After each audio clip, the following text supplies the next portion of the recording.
Hello, friends. So today we are going to be talking about the saying as above, so below, and what the heck does that actually mean for you and for your life?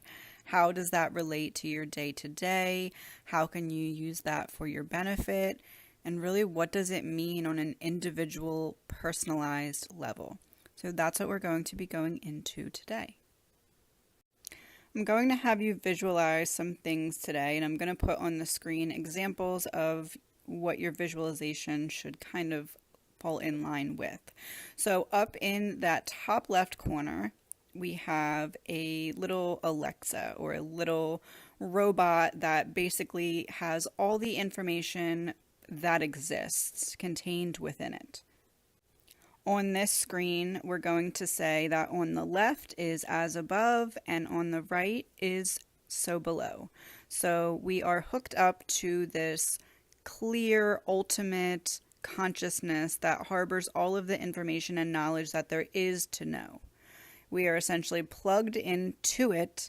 And in this example, we are going to imagine that our consciousness is what travels through this maze, through this labyrinth, through this obstacle course of life. So we start being one with that Alexa up in the top left corner, one with that consciousness that knows everything and contains all that there is to experience and know.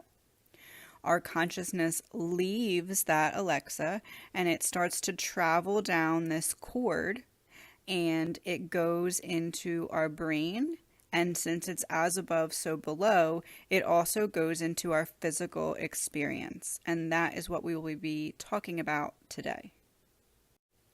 So essentially, in this example, our consciousness, the goal of our consciousness is to start up in that Alexa, travel down through the labyrinth in our mind, and as we go through each energy center, we get closer and closer to that white dot in the middle of the head that's on the left side of the screen right now, that's representing as above. What do I mean? I mean that we start externally and we work our way all the way into the core of who we are. Once we get all the way through this labyrinth on the left and make our way into the center of that white dot, it is essentially allowing us to re-access and remember fully everything that we were connected to when we were up top connected to the Alexa. So it is us earning back that full consciousness, earning back what was already within us the whole time, but we had to travel through this maze or through this labyrinth to be able to access it once again. So as we are traversing through this labyrinth, getting closer and closer to the center, it is also mirroring that same reality into our day-to-day, real, physical reality life. So we start at what is the top, is that crown chakra. We descend from the crown chakra. And then we go one by one, making our way through these gates, which are blocked energy centers. We have to ignite them and get them spinning, kind of like one of those doors that's just a spinning door and you go round and round and round. That is what we need to do to our energy centers to be able to move through them and get closer and closer to the center of this labyrinth. So as our consciousness moves through this labyrinth closer to the center, our physical experiences mirror that as well. So we descend starting with that crown chakra, then we have our third eye, then we have our throat, heart, solar plexus, sacral, root, and then we go back up on the ascension process. So the ones I just listed were the descension process.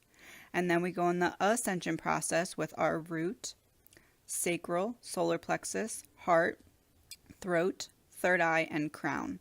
And when we get back to the crown on that ascension process, it is very similar to us making our way back to the center on this left-hand side of the screen, making our way back to the center and reconnecting to that higher consciousness, because we've earned our way through the labyrinth by going through all of the energy centers and we've made our way back to be able to reconnect to all of that information that is available to us.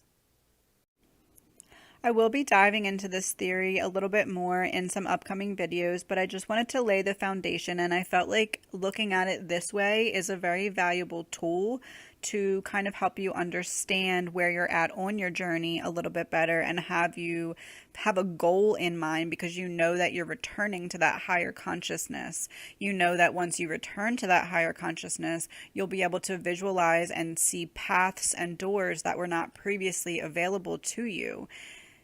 Also, I did make a previous video explaining what happens in each chakra center. If you would like to look at that, it is the Blueprint First Take on the left, and I will link it in the description. And also my book, The Blueprint, which is available on Amazon, is a written version of this video on the left. So it also goes into what happens in each energy center and how to kind of get through them and move from chapter to chapter. I'll see you soon.